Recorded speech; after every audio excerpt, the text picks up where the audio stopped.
CM DCM ಬಣ ಬಡಿದಾಟ ಜೋರಾಗಿದೆ. ಈ ಹಿನ್ನೆಲೆ ಸಿಎಂ ಮತ್ತು ಡಿಸಿಎಂ ಹುದ್ದೆಯ ವಿಚಾರದಲ್ಲಿ ಈಗ ಮತ್ತೆ ಕಾಂಗ್ರೆಸ್ನಲ್ಲಿ ಬಿರುಕು ಉಂಟಾಗಿದೆ. ಡಿಸಿಎಂ ಹುದ್ದೆ ವಿಚಾರದಲ್ಲಿ ಬಣ ಬಡಿದಾಟ ಜೋರಾಗಿದ್ದು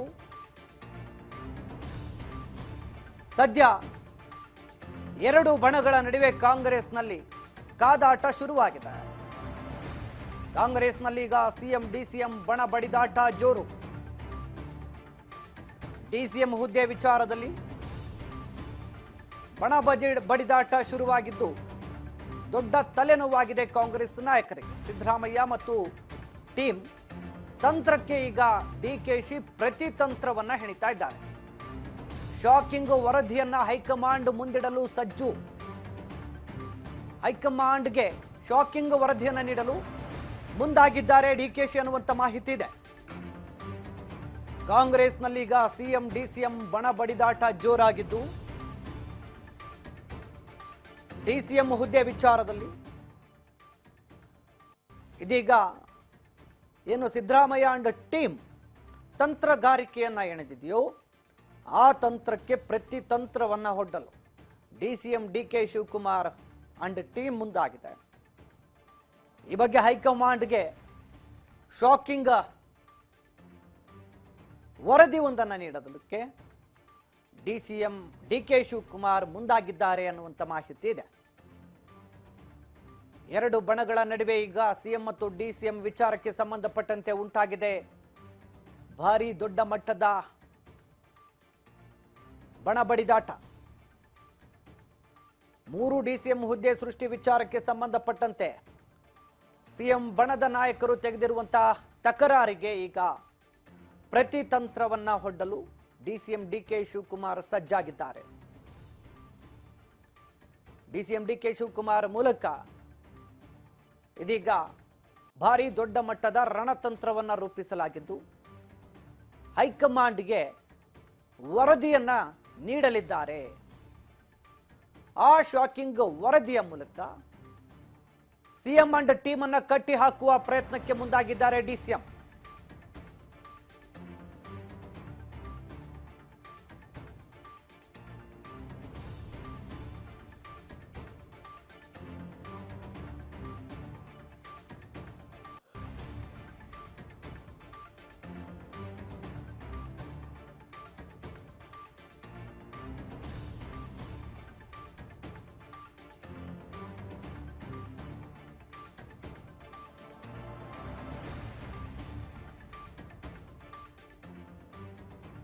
ಸಿದ್ದರಾಮಯ್ಯ ವಿರುದ್ಧ ಡಿಕೆ ಬಣದಿಂದ ವರದಿ ಸಲ್ಲಿಕೆ ಆಗಿದೆ.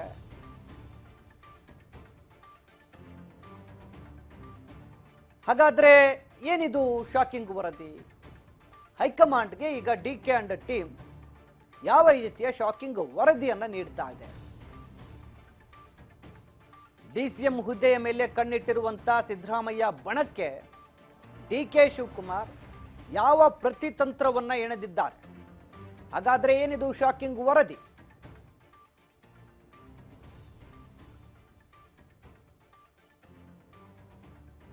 ಡಿಸಿಎಂ ಡಿಕೆ ಶಿವಕುಮಾರ್ ಬಣದಿಂದ ಈಗ ಭಾರಿ ದೊಡ್ಡ ಮಟ್ಟದ ಕಾರ್ಯತಂತ್ರವನ್ನ ಎಣೆಯಲು ತಂತ್ರಗಾರಿಕೆಯನ್ನು ರೂಪಿಸಲಾಗಿದೆ. ವಿವಿಧ ಡಿಸಿಎಂ ಹುದ್ದೆಗಳ ಸೃಷ್ಟಿಯ ಬೇಡಿಕೆ ಇಟ್ಟಂತ ಸಿದ್ದರಾಮಯ್ಯ ಅಂಡ್ ಬಣಕ್ಕೆ ಟಕ್ಕರ್ ಕೊಡಲು ಡಿಸಿಎಂ ಡಿಕೆ ಶಿವಕುಮಾರ್ ತಮ್ಮ ಬಣದ ಮೂಲಕ ಭಾರಿ ದೊಡ್ಡ ಮಟ್ಟದ ತಂತ್ರಗಾರಿಕೆಯನ್ನು ರೂಪಿಸಿದ್ದಾರೆ. ಒಂದು ಶಾಕಿಂಗ್ ವರದಿಯನ್ನ ಹೈಕಮಾಂಡ್ಗೆ ನೀಡಲು ಮುಂದಾಗಿದ್ದಾರೆ. ಆ ಹೈಕಮಾಂಡ್ಗೆ ನೀಡಲು ಸಿದ್ಧಪಡಿಸಿರುವಂತ ವರದಿಯಲ್ಲಿ ಏನಿದೆ ಹಾಗಾದ್ರೆ?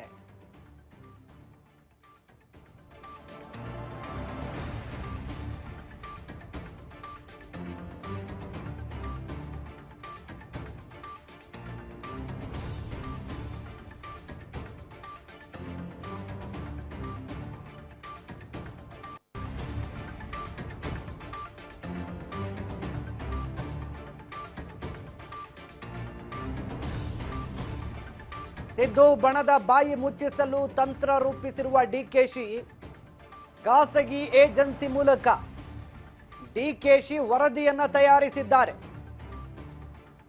ಆ ವರದಿಯಿಂದ ಡಿಕೆ ಬಣದಿಂದ ಸಿದ್ದು ಆಟಕ್ಕೆ ಬ್ರೇಕ್ ಹಾಕುವ ತಂತ್ರಗಾರಿಕೆಯನ್ನ ಎಣೆದಿದ್ದಾರೆ. ಸಿದ್ದು ಬಳಗದ ಬಾಯಿ ಮುಚ್ಚಿಸಲು ಪ್ರತಿ ತಂತ್ರವನ್ನ ಹೊಡ್ಡಿರುವಂತಹ ಡಿಕೆಶಿ ಖಾಸಗಿ ಏಜೆನ್ಸಿ ಮೂಲಕ ವರದಿಯನ್ನ ಸಿದ್ಧಪಡಿಸಿದ್ದು. ಈ ಶಾಕಿಂಗ್ ವರದಿಯ ಮೂಲಕ ಹೈಕಮಾಂಡ್ ಮೂಲಕ ರಾಜ್ಯದ ಸಿದ್ದರಾಮಯ್ಯನವರ ಬಣಕ್ಕೆ ಮೂಗುದಾರ ಹಾಕಲು ಮುಂದಾಗಿದ್ದಾರೆ. ಸಿದ್ದರಾಮಯ್ಯ ಬಣ ಡಿಸಿಎಂ ಹುದ್ದೆ ಸೃಷ್ಟಿ ವಿಚಾರಕ್ಕೆ ಸಂಬಂಧಪಟ್ಟಂತೆ ತೆಗೆದಿರುವಂತಹ ಖ್ಯಾತೆಗೆ ಈಗ ಡಿಕೆಶಿ ತಂತ್ರಗಾರಿಕೆಯನ್ನ ರೂಪಿಸಿದ್ದು. ಡಿಕೆಶಿ ಅಂಡ್ ಟೀಮ್ ಈ ಬಗ್ಗೆ ಹೈಕಮಾಂಡ್ಗೆ ವರದಿಯನ್ನ ನೀಡಲಿದ್ದಾರೆ.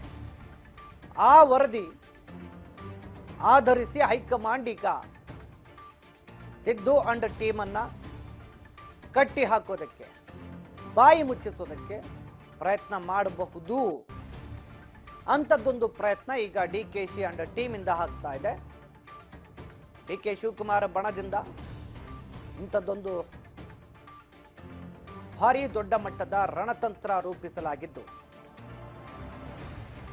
ಈ ರಣತಂತ್ರಕ್ಕೆ ಡಿಸಿಎಂ ಹುದ್ದೆ ಸೃಷ್ಟಿಯ ಸೊಲ್ಲಡಗಿಸೋದಕ್ಕೆ ಸಾಧ್ಯನಾ? ಆ ಖಾಸಗಿ ವರದಿಯಲ್ಲೇನಿದೆ, ಖಾಸಗಿ ಏಜೆನ್ಸಿ ಕೊಟ್ಟಿರುವಂತ ಆ ವರದಿ ಯಾವ ವಿಚಾರಕ್ಕೆ ಸಂಬಂಧಪಟ್ಟಂಥದ್ದು? ಡಿಸಿಎಂ ಹುದ್ದೆ ವಿಚಾರದಲ್ಲಿ ಈಗ ಬಣಬಡಿದಾಟ ಶುರುವಾಗಿದ್ದು, ದೊಡ್ಡ ಮಟ್ಟದ ಕಿತ್ತಾಟಗಳು ನಡೀತಾ ಇದೆ. ಅದು ಮೇಲ್ನೋಟಕ್ಕೆ ಗೊತ್ತಾಗ್ತಾ ಇಲ್ಲ ಅಷ್ಟೇ. ಕೆಲವರು ಬಹಿರಂಗವಾಗಿ ಮಾತನಾಡ್ತಾ ಇದ್ದಾರೆ. ಡಿಸಿಎಂ ಹುದ್ದೆ ಸೃಷ್ಟಿ ಆಗಬೇಕು, ಪಕ್ಷದ ಹಿತದೃಷ್ಟಿಯಿಂದ ಚುನಾವಣೆಗಳನ್ನು ಗೆಲ್ಲಬೇಕು ಅಂತಂದ್ರೆ ಡಿಸಿಎಂ ಹುದ್ದೆಯನ್ನ ಆಯ್ದ ಪ್ರಬಲ ಸಮುದಾಯಗಳನ್ನು ಗುರುತಿಸಿ ಪ್ರಮುಖ ಸ್ಥಾನಮಾನ ನೀಡಿದರೆ ಆಯಾ ನಾಯಕರಿಗೆ ಆಯಾ ಸಮುದಾಯಗಳನ್ನು ಹಿಡಿದಿಟ್ಟುಕೊಳ್ಳೋದಕ್ಕೆ ಅವಕಾಶ ಸಿಗುತ್ತೆ. ಸೊ ಹೀಗಾಗಿ ಪಕ್ಷದ ಹಿತದೃಷ್ಟಿಯಿಂದ ಚುನಾವಣೆಗಳನ್ನು ಎದುರಿಸುವ ದೃಷ್ಟಿಯಿಂದ ಡಿಸಿಎಂ ಹುದ್ದೆಯನ್ನು ಸೃಷ್ಟಿ ಮಾಡಬೇಕು ಅಂತ ಕೆಲ ನಾಯಕರಿಗಾಗಲೇ ಹೈಕಮಾಂಡ್ ಮೊರೆ ಹೋಗಲು ಸಭೆಗಳನ್ನು ಕೂಡ ನಡೆಸಿದ್ದಾರೆ. ಈ ಹಿಂದೆ ಲೋಕಸಭೆ ಚುನಾವಣೆಗೂ ಮುನ್ನ ಇದೇ ರೀತಿಯಾದಂಥ ಬಣಬಡಿದಾಟ ಶುರುವಾಗಿತ್ತು. ಆದರೆ ಚುನಾವಣೆ ಸಂದರ್ಭದಲ್ಲಿ ಎಡವಟ್ಟು ಮಾಡಿಕೊಂಡ್ರೆ ಎಲ್ಲ ಉಲ್ಟಾ ಪಲ್ಟಾ ಆಗುತ್ತೆ ಅಂತ ಹೈಕಮಾಂಡ್ ಕೆಲ ನಾಯಕರ ಬಾಯಿಗೆ ಬೀಗ ಹಾಕಿತ್ತು.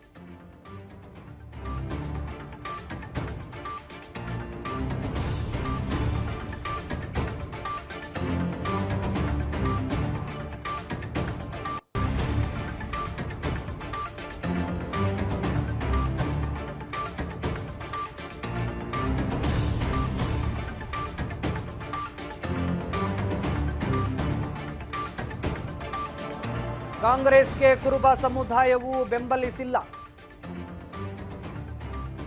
ಸಿದ್ದು ಬಣಕ್ಕೆ ಡಿಕೆ ಬಣದಿಂದ ಇದು ಟಕ್ಕರ್. ವರದಿಯಲ್ಲಿರೋದು ಸಿದ್ದರಾಮಯ್ಯನವರಿಗೆ ಕುರುಬ ಬಣದಿಂದ ಬೆಂಬಲ ಸಿಕ್ಕಿಲ್ಲ ಅಂತ. ವರದಿಯಲ್ಲಿ ಅಹಿಂದ ಮತಗಳ ಕ್ರೋಢೀಕರಣ ಸಿದ್ದರಾಮಯ್ಯನವರಿಂದ ಆಗಿಲ್ಲ. ಕಾಂಗ್ರೆಸ್ಗೆ ಕುರುಬ ಸಮುದಾಯವೂ ಕೂಡ ಬೆಂಬಲಿಸಿಲ್ಲ. ಇಂಥದ್ದೊಂದು ಮಹತ್ವದ ವಿಚಾರವನ್ನು ಮುಂದಿಟ್ಟುಕೊಂಡು ಇದೀಗ ಸಿದ್ದರಾಮಯ್ಯನವರ ಓಟಕ್ಕೆ ಅಹಿಂದ ವರ್ಗಗಳು ಕಾಂಗ್ರೆಸ್ ಜೊತೆ ಇಲ್ಲ, ಹಿಂದುಳಿದ ಮತ್ತು ದಲಿತ ಸಮುದಾಯಗಳು ಕಾಂಗ್ರೆಸ್ ಜೊತೆ ಇಲ್ಲ, ಕಾಂಗ್ರೆಸ್ಗೆ ಕುರುಬ ಸಮುದಾಯವೂ ಕೂಡ ಬೆಂಬಲಿಸಿಲ್ಲ ಅಂತ ಚುನಾವಣೆಯಲ್ಲಿ ಪೂರ್ವ ಪ್ರಮಾಣದಲ್ಲಿ ಸಿದ್ದರಾಮಯ್ಯನವರು ಏನು ಅಹಿಂದ ನಾಯಕ, ದಲಿತ ನಾಯಕ ಅಂತ ಬಿಂಬಿಸ್ತಾ ಇದ್ದಾರೋ, ಅವರಿಂದನೇ ದಲಿತ ಮತಗಳು, ಅಹಿಂದ ಮತಗಳು ಕ್ರೋಢೀಕರಣ ಆಗಿದೆ ಅಂತ ಹೇಳಲಾಗ್ತಾ ಇದೆಯೋ ಅದೆಲ್ಲ ಶುದ್ಧ ಸುಳ್ಳು. ಇಂಥದ್ದೊಂದು ವರದಿಯನ್ನ ಇದೀಗ ಡಿಕೆ ಶಿವಕುಮಾರ್ ಖಾಸಗಿ ಏಜೆನ್ಸಿಯ ಮೂಲಕ ಸಿದ್ಧಪಡಿಸಿದ್ದಾರೆ. ಚುನಾವಣೆ ಸಂದರ್ಭದಲ್ಲಿ ಇದ್ಯಾವುದೂ ಕೂಡ ಕೈ ಹಿಡಿದಿಲ್ಲ. ಇದರಿಂದಾಗಿ ಸಿದ್ದರಾಮಯ್ಯನವರೇನು ಏಕಮೇವ ಅದ್ವಿತೀಯ ನಾಯಕ ಅಲ್ಲ ಅಂತ ಡಿಕೆಶಿ ಈಗ ಹೈಕಮಾಂಡ್ ಗಮನಕ್ಕೆ ತರಲು ಖಾಸಗಿ ಏಜೆನ್ಸಿ ಒಂದರ ಸರ್ವೆಯನ್ನ ಹೈಕಮಾಂಡ್ ಗಮನಕ್ಕೆ ತರುವ ಪ್ರಯತ್ನ ಮಾಡ್ತಾ ಇದ್ದಾರೆ. ಡಿಸಿಎಂ ಹುದ್ದೆ ವಿಚಾರದಲ್ಲಿ ಬಣಬಡಿದಾಟ ಜೋರಾಗಿದ್ದು ಈಗ ಇದು ರಾಜಕೀಯ ಅಲ್ಲೋಲ ಕಲ್ಲೋಲಕ್ಕೆ ಸಾಕ್ಷಿಯಾಗ್ತಾ ಇದೆ. ಕಾಂಗ್ರೆಸ್ ಸರ್ಕಾರದ ಬುಡ ಅಲುಗಾಡಿಸಲು ಈ ವಿಚಾರ ಈಗ ಸದ್ದು ಮಾಡ್ತಾ ಇದೆ. ಇದು ಪ್ರತಿಪಕ್ಷಗಳಿಗೂ ಕೂಡ ಅಸ್ತ್ರ ಆಗುವ ಎಲ್ಲ ಸಾಧ್ಯತೆ ಇದೆ. ಸಿದ್ದರಾಮಯ್ಯನವರಿಂದಲೇ ಕಾಂಗ್ರೆಸ್ ಪಕ್ಷ ಅನ್ನುವಂಥದ್ದು ಸುಳ್ಳು. ಸಿದ್ದರಾಮಯ್ಯನವರಿಂದ ಪಕ್ಷಕ್ಕೇನು ಅಂತ ದೊಡ್ಡ ಲಾಭ ಇಲ್ಲ. ಈಗ ಖಾಸಗಿ ಏಜೆನ್ಸಿ ಒಂದರ ವರದಿ ನನ್ನ ಹತ್ರ ಇದೆ. ಅಹಿಂದ ಕುರಿತು ಮಾಹಿತಿ ಅಲ್ಲಿ ಕಲೆ ಹಾಕಲಾಗಿದೆ. ಕಾಂಗ್ರೆಸ್ ಜೊತೆ ಅಹಿಂದ ವರ್ಗಗಳು ಇಲ್ಲ. ಹಿಂದುಳಿದ ದಲಿತ ಸಮುದಾಯಗಳು ಕೂಡ ಕಾಂಗ್ರೆಸ್ ಜೊತೆ ನಿಂತಿಲ್ಲ. ಕಾಂಗ್ರೆಸ್ಗೆ ಕುರುಬ ಸಮುದಾಯವೂ ಕೂಡ ಬೆಂಬಲಿಸಿಲ್ಲ. ಚುನಾವಣೆಯಲ್ಲಿ ಪೂರ್ವ ಪ್ರಮಾಣದಲ್ಲಿ ಆ ಸಮುದಾಯಗಳ ಬೆಂಬಲ ಸಿಕ್ಕಿಲ್ಲ. ಇದು ಸಿದ್ದರಾಮಯ್ಯನವರ ನಾಯಕತ್ವಕ್ಕೆ ಮನ್ನಣೆ ಇಲ್ಲ. ನಾನು ಅಹಿಂದ ನಾಯಕ, ನಾನು ದಲಿತ ನಾಯಕ, ನಾನು ಸಣ್ಣ ಸಣ್ಣ ಸಮುದಾಯಗಳನ್ನು ಮುನ್ನೆಲೆಗೆ ತರುವಂಥ ನಾಯಕ ಅಂತ ಏನು ಬಿಂಬಿಸ್ಕೊಳ್ತಾ ಇದ್ರು, ಆ ಮಟ್ಟಿಗಿನ ಪ್ರಭಾವ ಚುನಾವಣೆಯಲ್ಲಿ ವರ್ಕೌಟ್ ಆಗಿಲ್ಲ. ಕೇವಲ ಪ್ರಚಾರಕ್ಕೆ ಮಾತ್ರ ಸೀಮಿತ ಮಾಡಿಕೊಂಡಿದ್ದಾರೆ ಸಿದ್ದರಾಮಯ್ಯನವರು ಈ ಒಂದು ಅಜೆಂಡಾನ. ಇದು ಸಿದ್ದರಾಮಯ್ಯ ತಮ್ಮ ನಾಯಕತ್ವಕ್ಕಾಗಿ, ಸಿಎಂ ಕುರ್ಚಿಗಾಗಿ ಬೆಳೆಸಿಕೊಂಡಿರುವಂಥ ಟ್ರಂಪ್ ಕಾರ್ಡ್. ಇದರಿಂದ ಏನು ಕೂಡ ಪಕ್ಷಕ್ಕೆ ಲಾಭ ಆಗಿಲ್ಲ ಅಂತ ಇದೀಗ DK Shivakumar and team high command ಗಮನಕ್ಕೆ ತರುವಂತಹ ಪ್ರಯತ್ನಕ್ಕೆ ಮುಂದಾಗಿದ್ದಾರೆ.